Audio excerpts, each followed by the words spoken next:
Welcome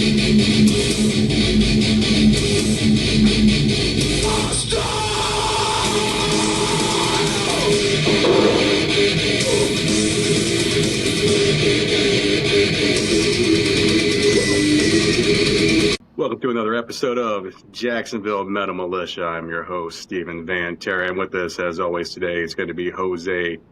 Oh, I wanted to say the baby oil, but I'm going to say it's a long way to the top if you want to rock and roll from that. And with us, as always, starting lately now, is our co-host, Brandon from Ars Goetia, and our very, very special guest. We're going to have to take your breath, crack your knuckles, drop and give me 20. Alec from IATT. How we doing? What's going on, guys? Oh, man. The hot motherfucker in this room. Is it hot down there? Yeah, dude. I think it was like 100 degrees. I think I read on the my dashboard. Yeah. Degrees. Oh, shit. I think it was like 100, but it felt like 111, it said on the phone. Bro. Wow. And it moving in. That sucks. I'm not built for that shit, man. It's Philly. It's a nice, balmy, like 86 right now. I'll take that any day, man. Any day. And dry, I bet, right? Yeah, I bet you it's dry because you don't have the humidity. It gets humid. Like muggy. Yeah. I mean, like. I guess it's anything like Michigan, where it's it gets hot because that's where I'm from, Michigan. It'll get hot up there, but it's never really like kicking the teeth down here, take your breath away, you know. But you still feel it, you know. Yeah. I totally get that. Because I used to live in the Allentown, Bethlehem area. Oh, for sure. Yeah. Cool. Yeah. So, I mean, but once you come down to Florida and you get between, I want to say maybe south of Atlanta, Savannah, Jacksonville, it's like a strange patch of humidity that cuts through there. I mean, Brandon will probably tell you, it's like breathing breathing water sometimes in Savannah. Yeah. It's very, very heavy. Yeah, I noticed up in Atlanta, though, it was like a drier heat, though. When I was up there, I think we went to Six Flags. I was like, Jesus Christ, it's hot. But it was like more of a dry heat. I didn't feel like it was humid as it was down in Jacksonville, you know. I don't know if that even makes sense, but it was definitely a drier heat, you know. But you know, hey, man, I appreciate you coming on the show. And like we had mentioned before, you know, I know it's a Sunday at this time, and, you know, we got a lot of better things to do. And like I said, we're very, very glad to have you on, and so you come on here and talk some music with us, you know. Appreciate it, man. Yeah, I love talking to people. I know that doesn't sound very metal of me. But no, it's cool. No, I dig it. It's cool. You know, hey, you know, it's cool that you do mingle with the people, man. Like I said, we do appreciate it, you know. So, Yeah. So tell us a little bit about yourself, okay, and how you and IATT got started. Yeah, for sure. So I've always been like an artist. I have a career in I'm a creative director. I worked for marketing agencies for many years and doing graphic design and video production, and I've produced a bunch of like national commercials that have gone like, you know, international and things like that. So I've always been like an artist and musician. I started early playing piano, and that was like my first love, I call it. Like, you know, playing piano at like age of 5 through like, you know, high school and all that stuff, like classically trained. But you know, when you're a kid, when you're like 14 years old, you want to be chasing girls. You don't want to be like playing fucking piano inside. So, so I kind of like, I put the piano music down for a little while, and I was like, you know, I just wanted to be like a teenager. And then, you know, you kind of like hit this age where you're like, oh, like this is actually something really cool that not many other people can do. Right. And I started getting into bands, and I was playing bass in some bands, like my first early bands.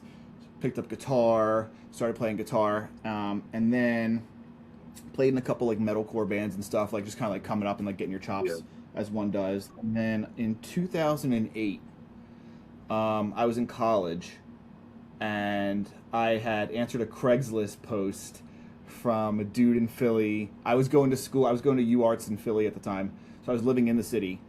And I answered a Craigslist post from a guy saying, you know, I want to start like a death metal band, like who's interested. So I reached out, and I met this dude, Jay Briscoe, on South Street.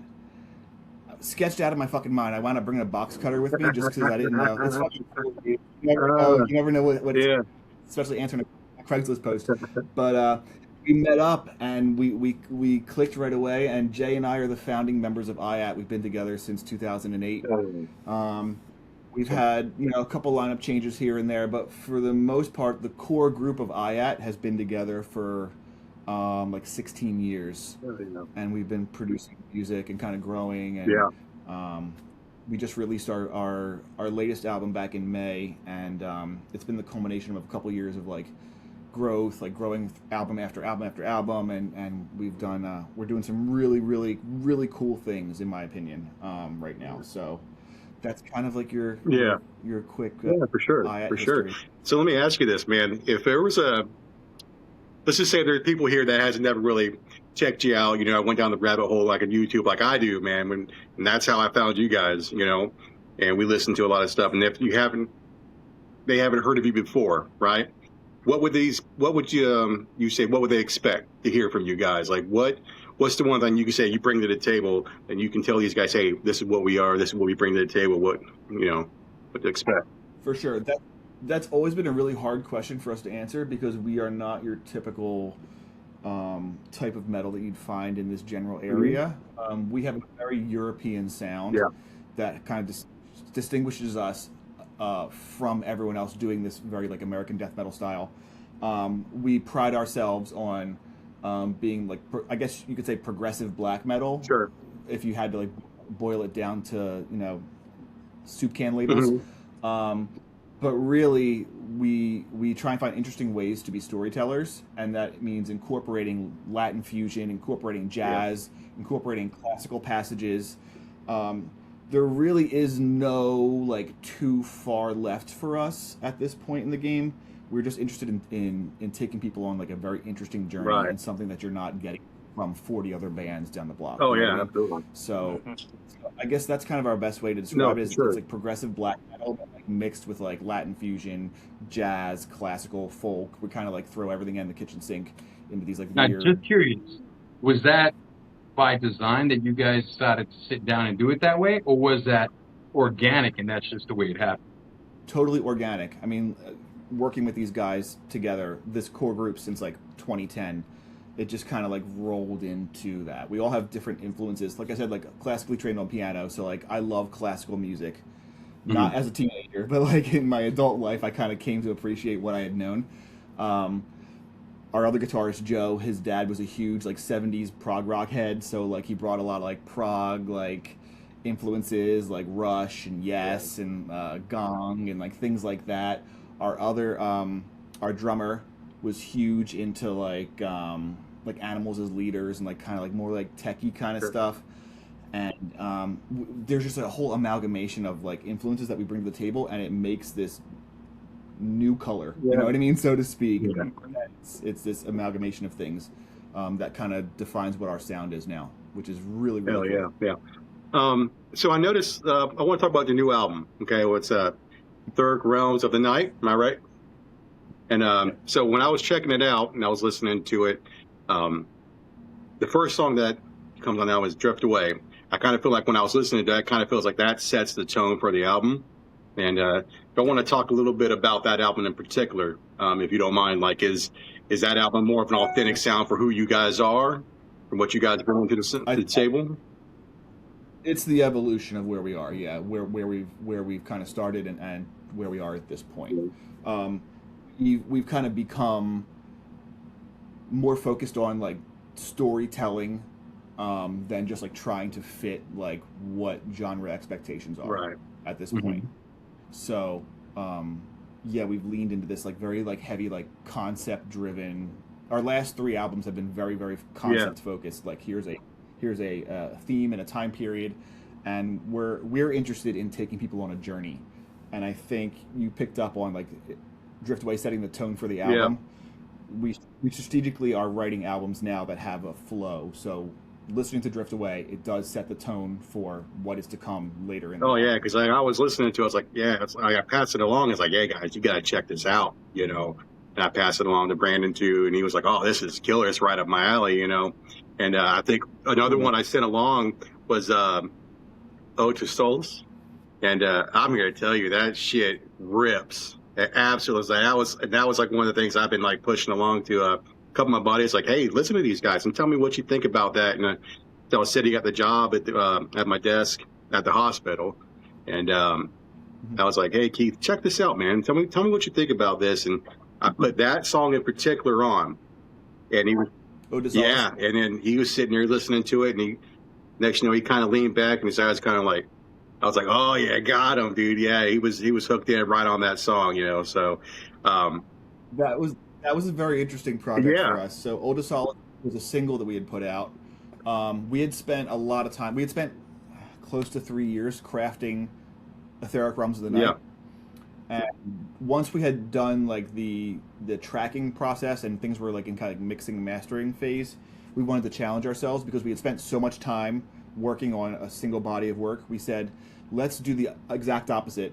Let's give ourselves 48 hours to make one song. Right. So we literally we rented a cabin in like the secluded woods in like the Pocono upstate, like kind of like PA. We like, you know, left like, you know, the wife and kids and dogs and phones and all that shit. And we were like, we're coming here, we're gonna craft stuff. So we brought all our gear. We kind of like moved stuff around and we turned this Airbnb up in the Poconos into like a makeshift studio, and we recorded drums in there. We recorded the guitars and vocals outside in the woods. We wanted to capture the feeling of the space and the time and now. Yeah.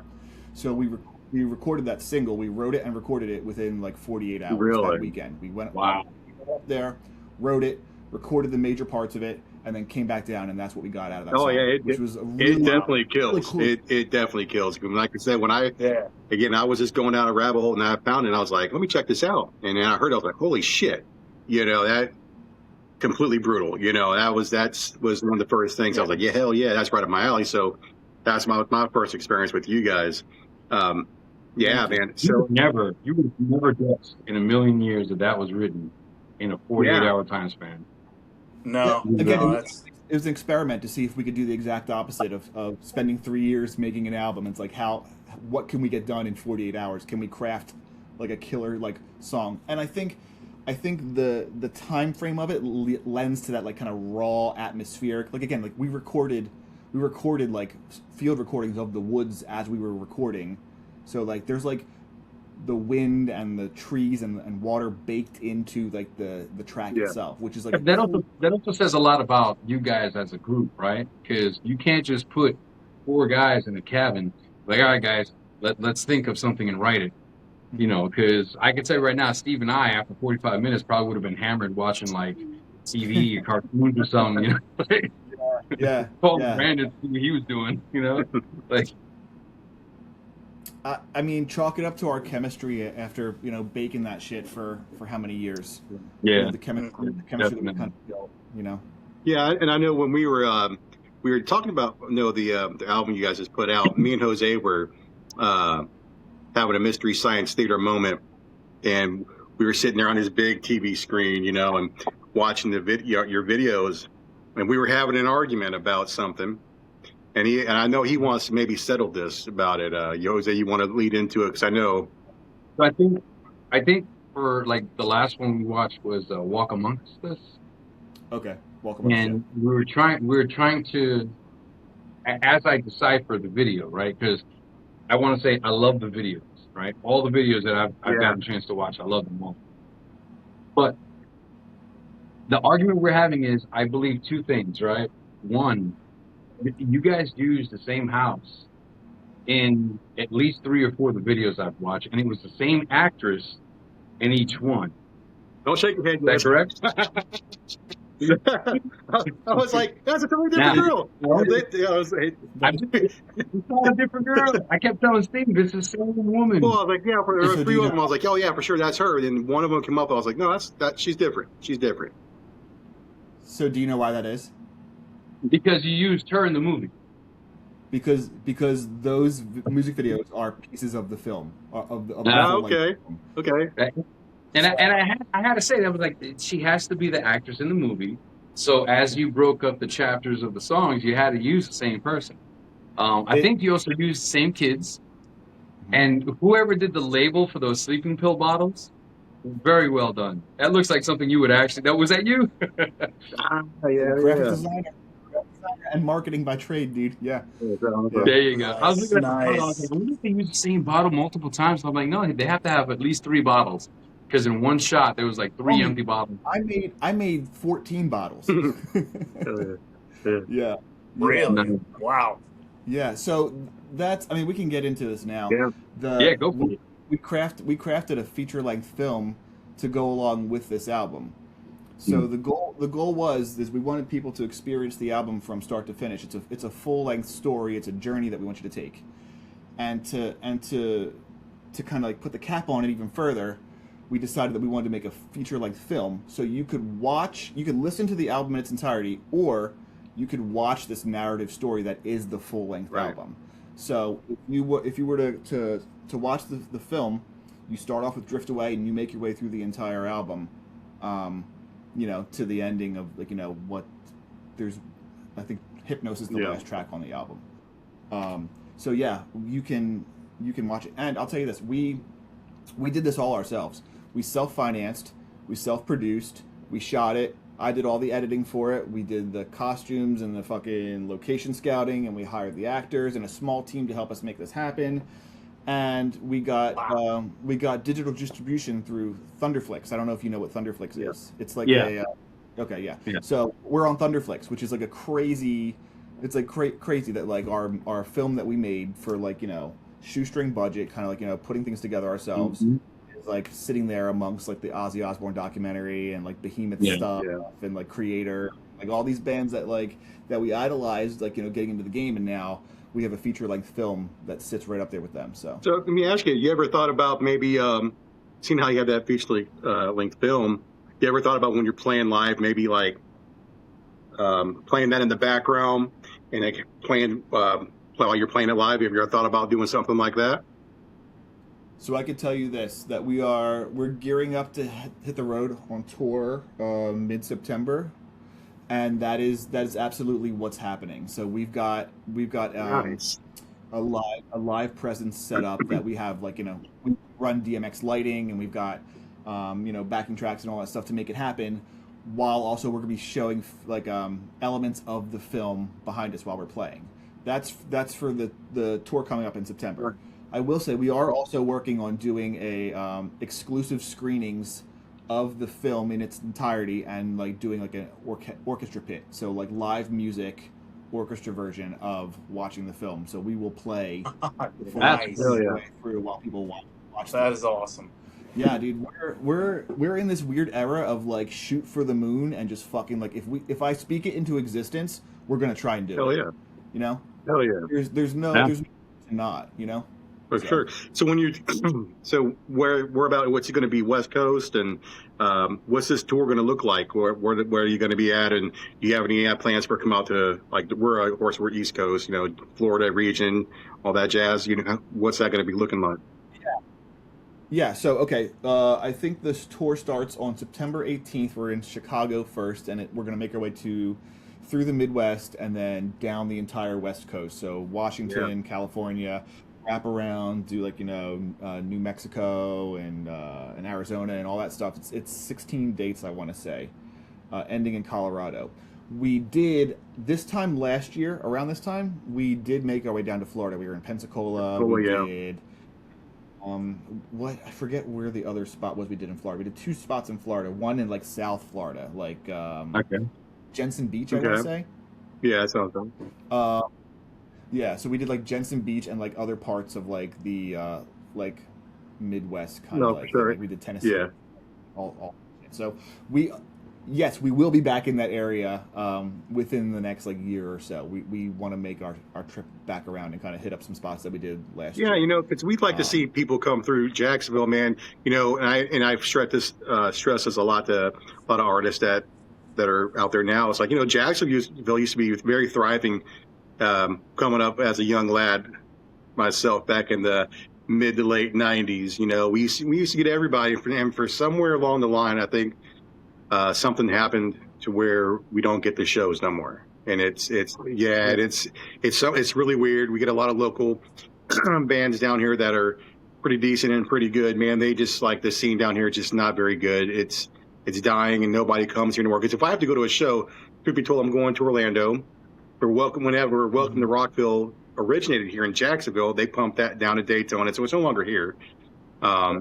So I think the most recent thing that we had was 9 Inch Nails, but that's so few and far between, man. And everything else now is country, and it's like, man, where is all the great acts? And I think one of the only other acts that really came through was in 2019, maybe, and that was Crowbar and COC. Oh, Yeah, cool. and that maybe been one of the last really cool ones that came through. And we've got a lot of great places around here. Albatross, they got a brand new amphitheater they just built. I mean, it's not like Jacksonville is kind of a dump, and it's not. They got a lot of great places. So that's why I always stress, hey, man, if you're coming through to Florida, please check out Jacksonville, man. They're dying right now. They have some great talent to come through here, You're finding a similar thing in Philly. We're not getting as many shows come through Philly as we used Really? to, and I think a lot of that comes from we are so close to New York, Right. and we are so close to DC and Baltimore, that a lot of places skip over Philly, and there's some great places in Philly, but we're seeing that a lot. A lot of these bigger tours are skipping over Philly. Yeah, I wouldn't dates, expect that coming from Philly. I would have never expected that. I mean, Philly's a major city, but it's not as big as New York. Right. And Baltimore or Maryland has Maryland Death Fest, and they've got a bunch of they've kind of coined this they've scooped out this little niche for metal and shit like that. Philly's got a rich history in metal, but it for whatever reason, a lot of tours are over the Philly I think area. you'll get a lot of people that are still willing from Philly to drive the 2-hour drive to go to another city to go watch the show versus the show go there. And when you have a history of it, to go back the other way, just like Jacksonville, it becomes difficult, right? Yeah. You would start, like Steve said, with having to invite people over, even if you're either breaking even or maybe even taking a loss, just to have these people come. Like the thing with 9 Inch Nails, I'm pretty sure that whoever promoted that did it just to get them here for them to go ahead and play. Yeah. Versus hey, we're gonna make a boatload of money off this thing. Yeah. Let me ask you guys: Do you have a strong local scene at least? Do you find there's local bands putting on metal shows? Well, we do have a little decent local scene around here. I think we have Agree to Hate down here, Vermilion, and they have some stuff they put on down here. Brandon could probably hit on this a little bit too. I think Brandon could probably answer that the best. Yeah, it's definitely on the come up. I mean, we're my band, we're not from Jacksonville, we're from Savannah. Okay. But we've done quite a few things in Jacksonville, and it's definitely on the come up as it stands. You definitely have a resurgence of really good talent in the area. Okay. That are trying to bring that back to what it used to be. Are there be. places to play down there? Absolutely. Yeah. Okay. Yeah. That's what I was saying. You got Kona Park. You do got some great places I'm around sorry, here. You got some great places around here. It's just a matter of who's coming at that point. Yeah. Mm-hmm. Yeah. Because we have Kona Park, which is actually a famous skate park. Yeah. And they put on at least once a month, have local bands come in and do their thing. But it's like a day-long event where they're skating, they're listening to music, they're playing music, they have different stuff going on there. Yeah. But that one's really local based. I don't think they have too many outside people come in. Well, they had probably the first they it's very few and far between when it's outside bands, Jose. It's I know they had Head PE come through there, and Head PE was pretty big back in the day, man. They still kick it pretty good, But but I mean, like I said, you got some great places to play here. The Albatross, especially, is one of them. That's really nice. I totally dig that one. Yeah. Okay. So then they got 1904 Music Hall, and of course that brand new amphitheater, which doesn't get utilized at all, So so it's a little rough right now. We're definitely due to come back down to Florida, and I had a blast when we played down in Florida. So, short answer, I guess, yes. Yeah. We'd love to have you through here, for sure, man. Because like I said, Jacksonville was a great place for some great talent, man. For a hot minute, I mean, everybody came through, So, but other than that, let's see here. So I know. Can you talk about maybe how you guys have grown as a band and individually from when you first started out the whole IATT to like where you're at right now. Can you talk a little bit about that at all? Yeah, I think I kind of touched on this Yeah. earlier. There's a little bit of a mentality shift over the last couple of years with the band. Whereas like there's no cap on creativity at this point. It's like if we think it makes sense from a storytelling standpoint, then we're going to try it. In the early days, we were definitely conscious of like trying to figure out where we sit in the local scene, you know, like how we stack up like sound wise to other bands, and like I think it just came with like maturity and old age. Yeah. You know, is like you kind of find your niche, and you're like I have blinders on when it comes to what everyone else is doing around me, because I'm so focused on what we want to achieve as artists. And I think I said this too earlier, that we've fallen into this like very like intense concept driven thing where our albums, we spend a considerable amount of time crafting like very in-depth and rich concepts for each album, and we're finding that people are really resonating with that. People want to get lost in story and have something to kind of like wrap their brains around. I love when bands pump out content and stuff like that, but like to give somebody like something real juicy to chew on, you know what I mean? Like Etheric Realms of the Night, for instance, like the whole album is all about dream and sleep and subconscious and things like that, and it's a rich concept that we were able to pull so many like things and details out of that, like just things for people to explore and unpack and discover, and that gets me more excited as to be a storyteller, more than just a band. You know what I mean? Like we give people substance to like cling on to and dive into and soak up and learn about. So I know. So where do you come up with some of the ideas for the videos? So I can tell you this, for Etheric Realms of the Night, we got real nerdy with it, and we did dedicate time to like philosophical conversations as a band about like, you know, what does it mean like to have like dream consciousness, and you know, talking to people, talking like internally as a band, but also to like outside people in our lives about like, you know, different kinds of like sleep disorders and things like that we could kind of like pull like inspiration from when we were making the album. So things like somnophobia, you know, or like, you know, out of body experiences and sleep paralysis and those kind of things. Like those, like talking about those things like internally, like gave us like a lot of really rich material to cling to and kind of like pull pieces to craft something interesting. So I know Brandon. He had a couple of things he wanted to talk to you about. I want to kind of give him a moment to kind of ask you a couple of questions, if you don't mind. Yeah, he kind of touched on it a little bit earlier, but I was very intrigued about, you know, your influences. Now that you talk about it, I definitely hear the classical aspect coming out. Like you were talking about Driftaway earlier, the flute part in there was just totally unexpected, and then it just goes into this like I was talking to Steve about it. I was like, they kind of give me, you know, kind of Opeth vibes. You're kind of along those lines, things like that. So I hear the classical influence now. What are some of your other influences? I mean, obviously, I think. Yeah, we have a very eclectic sound, you know, and I think it comes from our influences. Like I said, our other guitarist, his father was huge into like 70s prog rock. And actually, it's funny, the guy who did all the flute on Drift Away and the rest of the album, his name's Dieter Malaby. He's from the Gong, the 70s prog rock band. Dude's like 80 years old. You know what I mean? Like, he's like ripping it on flute. Like it sounds fucking killer. That was the question I had too, whether or not it was actually played or whether it was actually just. Yeah, no, dude. That's really cool. We have like I don't want to call it a stable of people that we kind of go to, but we've got some like returning people that we work with. We work with Jorgen Munkby, who he's from the band Shining. He plays keyboards on Shining, but he is a monster on saxophone, and he did a bunch of saxophone features. He did the saxophone feature in Walk Amongst, and some on our previous album, Magnum Opus. Just to round back to your question about influences, it's kind of all over the place, you know.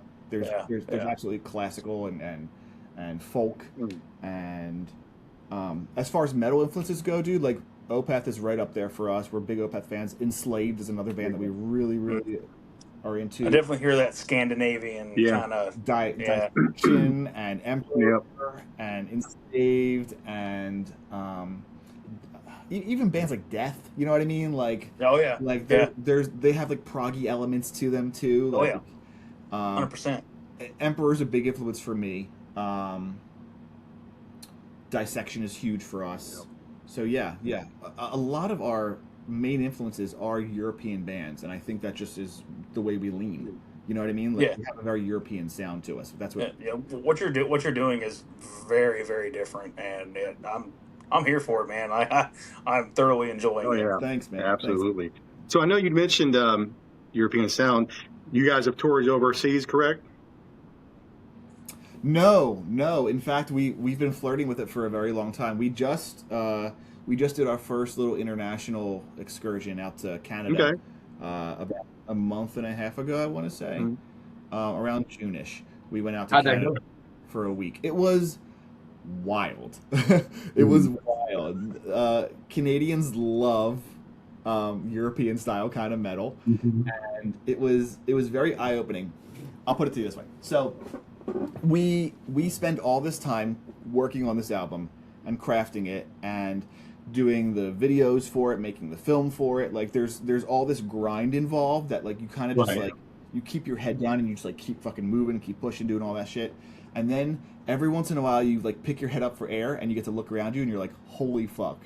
Fuck.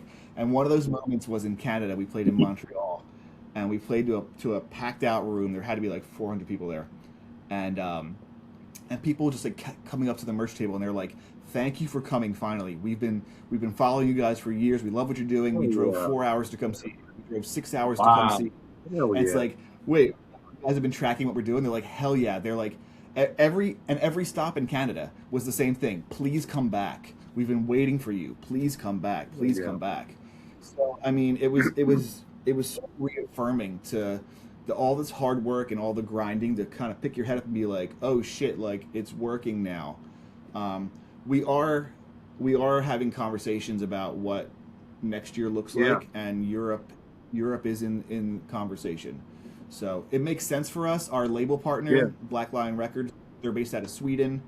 We've got some other connections in Germany and France too. So I don't want to put like a hard like, yes, come see us on blank date, but the conversation is there, and I think it is just a matter of time before we announce. Yeah.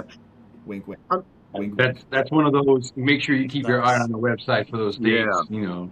Yeah. So it can make me kind of wonder, like, I would imagine you're pretty well received over in Europe. I gotta imagine with where your sound is, you got to be really well received over there, if I'm not mistaken. Yeah.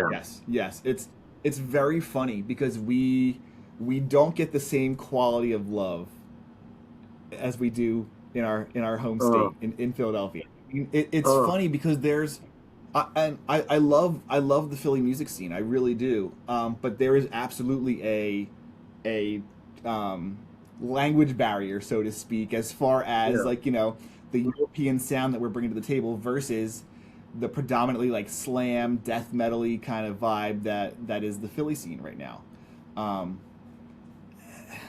You know, there are people, the people who love the European sound and who love it are like the diehard like cult following that we could dream of. You know what I mean? Like we love our people who are into it and appreciate the European sound and what we're crafting. But yes, to answer your question, there is a heartbeat over the pond that we're hearing, and it's like, you know, we will make it out to Europe sooner than later. So do you kind of like see like wherever, I guess when you're in your local, you see people out in the audience that maybe just don't get it a little bit, but you have a few others that do kind of out in the crowd, they're like, they get it or whatever. Then finally as the show goes on, they're okay, like, okay, you know, they're like, okay, they're full circle into this, the whole show, you know. Because I'll give you a good example, Kyle. We went and seen Pantera down in West Palm, and they had King Parrot and Amon Amarth. And people didn't understand King Parrot, and they were looking around like, oh, what's, they're, because, being from Melbourne, Australia, they kind of were just like, oh, but whenever they were going and got about halfway the set, everybody was like, oh, okay. They were totally into it. So that's why I'm wondering, like, do you see people in the crowd kind of like that, or like, I don't know, but then as the show goes on, you're like, oh, these kids are getting it, man. They're they're bringing their energy there, That's generally how our live shows Really? go. We've always kind of prided ourselves on being a live band, Yeah. and we try really fucking hard to put on a show, but also sound like we sound on the album. Excellent. That's like that Awesome. is like our main goal. So like I said before, like we've got like a light show that we bring. Yeah. We're doing things like projectors and things like that. So we want to give people an experience that you were just not expecting. So yes, pretty much. Like we've been one of those bands that kind of like shock people. Like they don't really know what to expect when they see us come in. Yeah. Which is kind of fun. Yeah. We're always like turning a crowd. Yeah, it's almost kind of like a forgotten thing, man. Because sometimes you get bands that you hear or you sound great on their album, and then you see them live, you're like, oh wow, this is not them, and it's kind of like a forgotten craft, like sound almost exactly like you do. It's like, I appreciate that more for bands that take the time, that'll sound exactly like, okay, this is amazing, from start to finish. This is what they sound like, not something way different, and the vocals are not hitting like you would think they were, and it's like, well, what is this? And it's like this all the time. But again, it's refreshing to hear you say like, we pride ourselves in that, because again, I think it's kind of a forgotten craft, truth be told. A lot of bands aren't that I've run up against really aren't like that. They're all about putting on a show rather than music first, and just really cementing the sound. Yeah, it's a conscious effort to make sure that we are able to produce what we're doing live, Yeah. and also put on a show. I mean, that's really what it comes down to. We want people to have an experience, but it is a conscious effort. And I think what you're referring to, kind of like it came with the advent of like people being able to record at home, Right. Yeah. And like it's very easy for bands to produce a really good sounding record for very little money nowadays. Yeah. And you find like some of these younger kids take that for granted. Yeah. And then when it comes time to put up or shut up live, it's almost impossible for them. You see that a lot with a lot of these like opening bands for us. Like we see like bands that like are posting like their Bandcamp links, and like they sound really polished and produced, but like, homie, can you reproduce it live? Yeah. Like that's where the magic is. You know what I mean? Yep. Like, so Yeah. So I know you being a Philly guy, so I got to ask this, because we don't have a lot of good, a lot of these great situations down there, are great places to get these. What's your favorite cheesesteak up there? yeah. So that I'm terrible to ask that question, because I love cheesesteaks and I don't care where I fucking get them from. Yeah. Like I've never had a bad cheesesteak in the Philly area, like Philly, Jersey area. Like we just do it a certain way. I've never had a bad one here. I will say that I have run into, especially in Canada, they had Philly cheesesteaks they were selling. I was like, that's blasphemy. I'm not even fucking looking at that shit. So I've never tried a Philly cheesesteak outside of the Philly area. But I'm terrible at asking like, where's the best Philly cheesesteak, because I love all cheesesteaks. Yeah. Same, yeah. Yeah, because I mean, you hear about Pat's up there, and I'm like, man, I wonder, because I wanted to go up there and try them, but I'm like, is it like overhyped, or are they really that good, or like what are some of the hidden gems? It's a tourist trap for sure. It's a tourist trap. Yeah. And I think it's one of those, right? It's not really cliche when you go somewhere and you try to have whatever the local thing is. Yeah. So if I'm going to go to Philly, obviously I'd be like, yo, Alec, hey, when's the last time you had a Philly cheesesteak? And you say 2 days ago, like, hey, take me to the spot you took me to. If we're in Chicago, we're going to try a deep dish pizza, right? So when you come to Florida, you're going to have Steve make something for you, that way you can try his cooking. Yes. Yes, I'm an award-winning barbecue cook, my man. 2-time grand champion. Yeah. Oh, homie, you got to put your money where your mouth is. I got to get down there. I got to try some of this shit. I've been there twice. You haven't done Well, anything. What? Well, first of all, wait a minute. Tell Okay. the truth. You were here and then you left. Saying. You're not here. You did your show Yeah. and then you turned the lights out at the last place and you're gone. So if you're going to tell the truth, I tell was the going to truth. say, in Steve's defense, and I don't like to defend Steve that often, but in Steve's defense, we went to a show. You can't bring in food and alcohol Yeah. or beverages. So it's kind of hard to bring it. Now, if you were to come to Jacksonville and say, hey, listen, I have a show at 5, but I want to hang out with you guys at 2, I'd have it. that would I'd give have us it ample fully catered for you. I'd have hooked it up. And Oh, okay, both of them I'll shows, give you man. that one. I'll give you Yeah. that. That's like trying to go see Alec during tour, and he's busy playing guitar and doing things. I can't throw a sandwich at him. Hey, Alec! Hey, Fuck you, man. I'm gonna lob that grenade on stage. I don't give a fuck. No, but you said it on recording now, man. So I got that fucking. I don't fuck around, man. I got a 6-foot competition smoker behind me. Let me see if that comes. Okay. I don't know if you can really see it, but it's a 6-foot by 6 foot. I just bought me another new smoker. It's a pellet smoker because I'm kind of getting lazy. It just set it and forget it. Just drops. You just come back and spray it. But the other one's like a strict log burner. So you throw it in hickory, mesquite, or whatever. You come in, you got to maintain that fire. So you're constantly, checking everything and this and that, maintaining temp. Whereas the pellet one, it's like it's set it and forget it. So. All right, so when we come down to the Florida area, I got especially you. like when we kind of make it over to Jacksonville, I'm stopping at your house. I got you. Don't worry about it. Done. It's already done. You tell me what you like. Brisket, ribs, pork. You tell me, right? I'll do it. I do it all. He said yes. All of it. Okay, I got you. I'll take the number 2 sample, right. please. Like, Yeah, I want a sampler I got platter, you. man. Give me it I all. got you. So Brandon, what was it we said? Shark's Coochie? You and I were talking about food last time when we were at the pool table. He had his merch table, and we were talking about something. I was like, because they were smoking, I was like, I didn't know they could have food and smoke at the same place by the pool table. He's like, yeah, they do. And I was like, well, I wish I could get a sampler plate. And we were joking about something. And as a matter of fact, it wasn't you, Brandon. It was my wife. My wife said, well, you guys need to get a Shark's Coochie. And I'm like, there's a lot of things I've eaten, but I've never eaten a Shark's Coochie.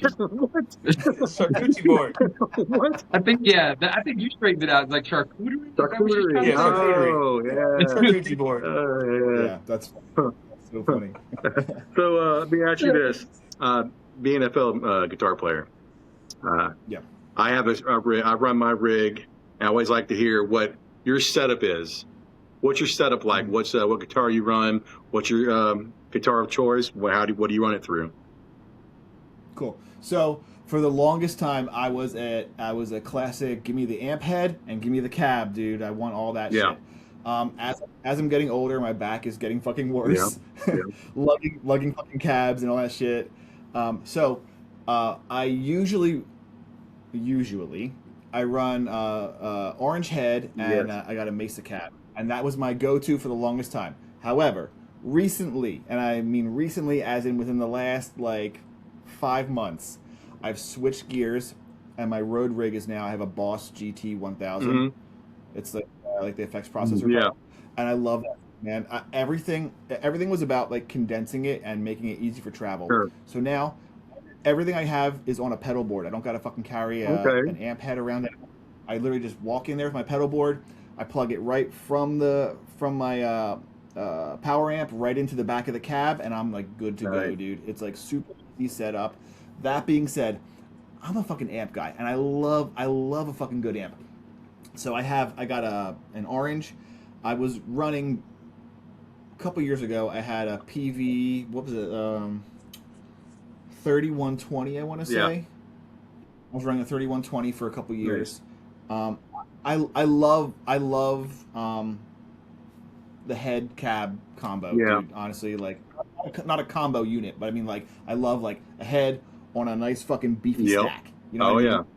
Oh yeah. What's your guitar of choice? What's the guitar of choice? Strandberg. Okay. So we're running both myself and the guitar player Joe. We're running headless guitars. I noticed that. Yeah. I was pointing that out. Nice. I was like, hey, check it out. They got the headstock on that. Yeah. And again, dude, just for ease of travel, it's great. It plays fucking phenomenal. It's super light.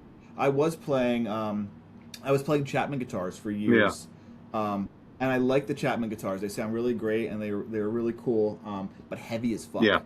Really fucking heavy, like solid. Mm. These Strambers are chambered bodies, and like they're real light, and it's good for travel and stuff like that. They sound Yeah. great too. So. Yeah, I run the old. And I'm trying to think, what video was it, Steve, that we were watching that I think in the middle of the video somebody was playing acoustic?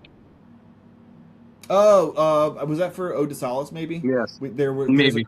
There's acoustic passages on that, and I think Joe, our other guitar player, was playing an acoustic guitar for some of that. It's like Brandon said. It's like you're watching this, you're listening to it, and then all of a sudden there's a flute, or there's an acoustic guitar, or there's a saxophone. Yeah, and the saxophones over here too. Yeah. It tripped us out. Well, so I mean, that leans into our strength of like, you know, this like weird genre bending everything in the kitchen sink kind of deal, but also like think about it from a conceptual point. Like your dreams take you weird places at random times, and we really wanted to harp on that for this album. We wanted you to feel like the chaos of where your dreams take you, dude. Like 1 minute you're dreaming about something, and then it snaps and you're dreaming about something completely different, or there's you dream about something you remember from, like, you know, when you were awake, but it feels different. There's like an uncanny valley kind of thing. So those are the kind of things we crafted in this album specifically to fit that like whole dream motif and like the concept. Yeah, hell yeah. But I was going to touch too. What I run, as as a child, I was always idolized Pantera, and those were my heroes, man, growing up. And they were the ones that made me pick up a guitar. And Dime was the one that made me pick up a guitar and want to play it, practice. But my parents was like, go to bed. All right, cool. Lights out, flashlight on, right? Reading a tab book, learning how to play the guitar, you know what I mean? Until midnight, and you got to go to school the next day, you know? And my guitar of choice has been Dean guitars. I've got about 3 or 4 of them right now. I've got what I call the beater. And then I've got a couple like about 3 Dime series, and then the newest one I picked up was maybe the best one I've ever played. Is a Zach Wild. It's a Wild Audio. It's a Bullseye Nomad guitar. And it's amazing. It's a guitar. If you've ever watched Ozzy's induction to the Hall of Fame, and when everybody's coming out, and like Billy Idol was there, Jelly Roll, Zach came out and he was playing. That was a guitar that he was playing, and I was like, wow, that one's pretty slick. It was between that or the Blood Eagle or a Warhammer, so I chose that one, and it may be the best guitar I've ever played. It's a little heavy, for sure. What pickups do you run? I think it's EMG. Okay. Got the EMGs, and and I'm here to tell you it cranks. And then I have my little distortion pedal. I got me a Crybaby from Hell, wah wah, running through an orange amp, you know. Yeah. Okay. Yeah. So then I got my daughter. She plays bass, so she got a little nasty Ibanez and a big Marshall stack, and then she was just playing out here. I was like, you need something that's gonna liven you up a little bit. So I went up the best. What was it? A Guitar Center. I said, let me get this little pedal here. I plugged. And I go, let me hook this up for you, honey. I got a little surprise for you. I go, click the pedal. I go ahead and start playing. She hits the note. She's like, oh my God. I go, welcome to the real world, honey. You know what I mean? Yeah, so she's really into it, man. So she's been playing on the distortion now. So it's so that's what I've been playing. Well, she got, like I said, the Ibanez, and I love Ibanez too. I had one for years, but that's been Dean, and the Wild Audios have been my go-to, and that's for me the best right now that I've been playing. Hell yeah. Starting out when I first started playing guitar, I was really into BC Rich. BC Rich, yeah. I love. Yeah, man. I'm all about it, dude. When I was young, I was like really into Slipknot, and like I know like the one guitarist was like he was running BC Riches for a while. So I was like, I really loved the pointy guitars, and that lasted a couple of years. Yeah. I was like, all right. Yeah. Put the points away. Let's get to business. So Jose, I've got a question that I've got to always ask. When we always seem to want to wrap things up, we got to always preference this, and we've got to ask it. So, should I go ahead and ask this? Think about it like a survey. So everyone, I think we had answered twice, and we already know what his answer is. But everyone we have on, we asked the question. And I think it's almost starting to level off. I think for a while it was we were getting a lot of one answer. And then, it was one-sided for a while. Now it's starting to level off a little bit. I have a feeling, just by meeting you today, what you're going to say. Okay. And just to be fair, I'm going to write it on a post-it. I'm just going to write the letter. Okay. But I'll go ahead and I'll let Steve ask you. So generally, we have my partner David Martinez, which we call him Mortalica, and we've known him for 20 plus years. You know, we've worked together and gave each other nicknames. I'm Van Terra, he's Mortalica, you know, and so we have been having this same argument for the 20 plus years about who was a better band. So now we preference as who do you prefer, Metallica or Pantera? And I'm gonna leave that up to you. And I want to know why you prefer the one you're going to choose. Pantera. Oh, there we go. I wanted to hear that shit. I prefer Pantera, and I'll tell you why. I'll tell you why. No shade to the Kings. Like Metallica, they are who they are for a reason. Yeah. And you got to pay respect where respect Yep. is due. As they've aged, they are a bunch of fucking whiny bitches. And I can't fucking stand that shit, man. Wow. I can't fucking stand that. It's all about fucking metal, baby. And Pantera has never fucking disappointed. Yeah. I remember being like in like 7th grade, like first getting into metal, and Cowboys from Hell was just like, what the fuck am I listening to right now, man?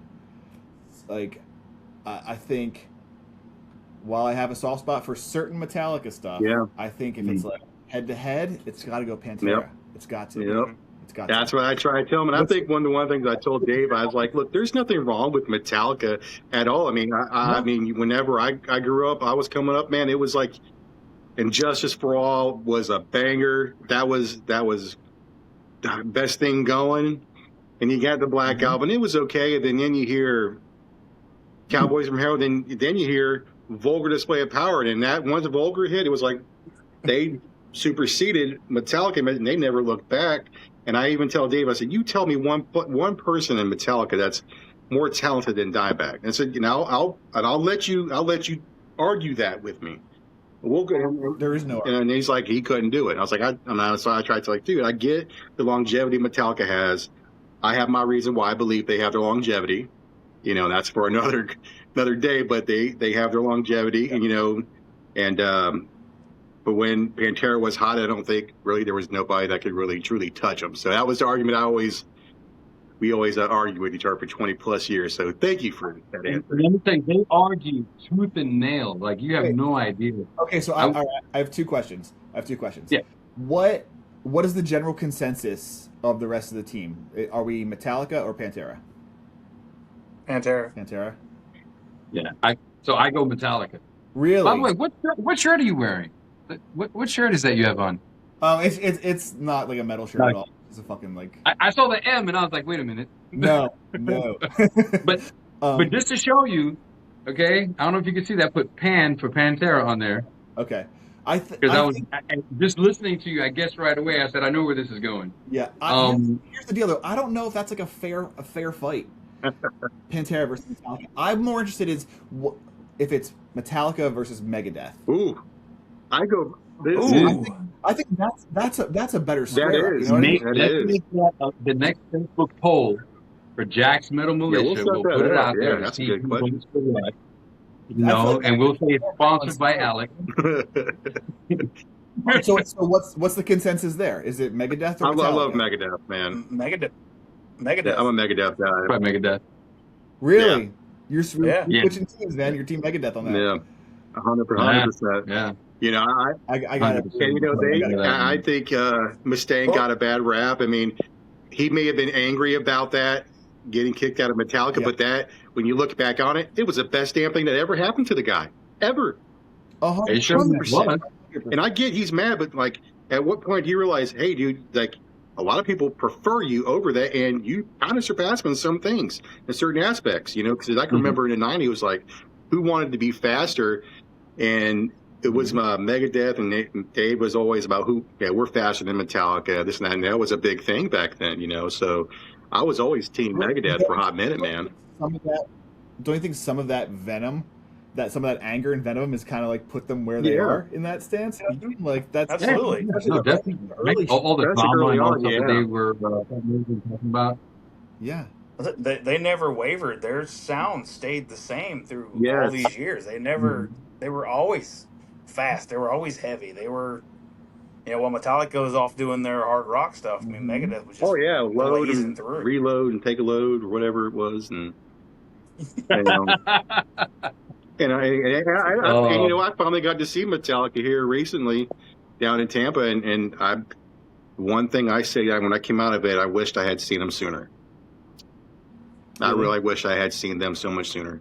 Because, I mean, I'm not saying that they brought me back into the fold, because it was a 2-day event. The first day was Limp Bizkit, Ice Nine Kills, and then Metallica. And then it was Suicidal Tendencies, Pantera, and Metallica. And I was like, I bought the tickets because I wanted to see Pantera. And when I seen Metallica, and I was like, I found myself singing For Whom the Bell Tolls. And I was like, damn, I kind of missed that Metallica a lot.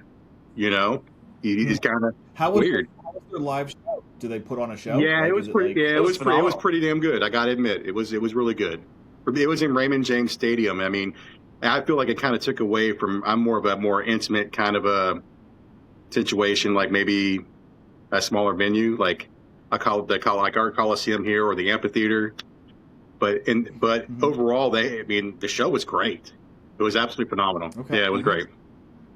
Sick. Yeah. Sick. Yeah. And then again, we went down to West Palm to see Pantera, and that was great too. And then that was more of an intimate kind of a deal. And my buddy David, who is the Metallica guy, he went with me, and he walked away like he was just blown away. He had never seen them like that before. And that was with Zach Wilde and Charlie Benante on drums, and he was just blown away. So I was like, yeah, these are my guys. I actually got to meet them. It was pretty cool. I never got to meet Zach before, so that was interesting. That guy's a big teddy bear. Sick. You know what I mean? Yeah. He's very embracing. And I was like, he greets everybody. Hey, come on in, guys. And he's kind of goofy, but it's like same time he brings you in, he grabs you up, hugs you. I'm like, oh man, I'm hugging Zach. Wow, this is pretty awesome, man. Dude, metal's a wild community. You know what I mean? Like you outside the black and like the exterior, like you find some of the fucking like coolest, nicest people. Yeah, man. In the metal. Yeah. Really, Brandon. Yeah. Brandon. I mean, I'm all right. No, but I mean, my thing is that like you're like 6'8" with tattoos. And your voice, when he sings, his voice, amazing. You would figure Aftermath, he's going to go punch a kid in the face or throw a kid into the sun. And he's actually a really nice guy, All right, just said it's done. Who's going to die? No, he's a great guy. Like, hey, bud, hey, how you doing? Come here, little fella. Give me a hug. I'm just a dude. That's it. Yeah, but I mean, like, think of like the egos in other genres and shit like that. 100%. Like, absolutely. Fucking like that? Are all the fucking rappers and shit like that? I mean, like in metal, you've got these like scary looking dudes who tend to be some of the nicest guys, man. You wouldn't think of it. Some of the nicest dudes, man. And especially if they see some people a kid that's like a major fan, or like, and I'll say it, when I met Philip and all them, and Phil can tell, like, because the first thing I turn the corner and I see Rex, and the first words I'm out, I go, holy shit. And I couldn't say anything else, but I was like, holy shit, I'm seeing Rex. And I see Philip, and he's like staring down. It was kind of like when Charlie Murphy was talking about Rick James. He goes, I seen his aura.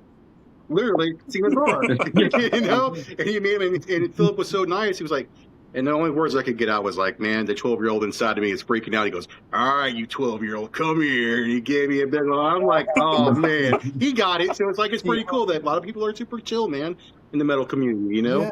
Mm-hmm. Metal is built for the misfits, you know what I mean? And that's kind of like a lot of people find their home and find comfort in the metal community, where other genres and other walks of life aren't as accepting of people who are different or like other things. Oh, for sure. Right. Maybe that's true. Well, that's actually very well put. We'll put that on a shirt. Metal is made for misfits. Oh, hell yeah. Yeah. All right. Well, I like Jose, if that's it for you guys. Alec, if you don't mind sticking around for a second when we get done, if that's it. Brandon, you got anything? Jose, you got anything? I was going to ask him. I was just going to ask him. So, as far as your merch, that's all going to be on your website, right? Yeah. And I want to make sure I'm reading that right. It's going to be IATT REAIM. No. No. No? It's IATTrealm.com. So IATTREALM. Okay. IATTrealm.com. Like etheric realms. Yeah.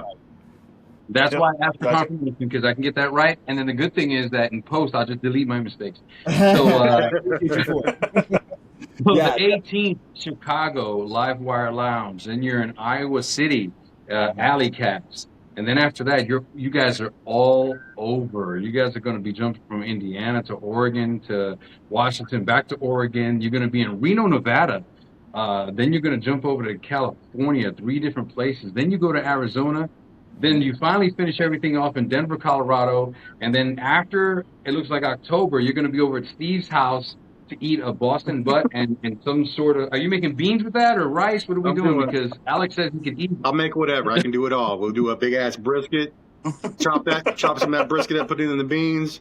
Put it whatever you want, man. I got you covered. You come All right, hungry. good. We're coming hungry. I'm hungry, bro. We're coming I don't hungry. know how much you eat, Alex. By the time we send you back home, man.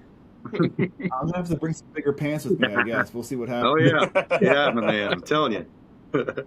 All right. Well, hey, on behalf of the team, thank you so much again for being here. We appreciate your time.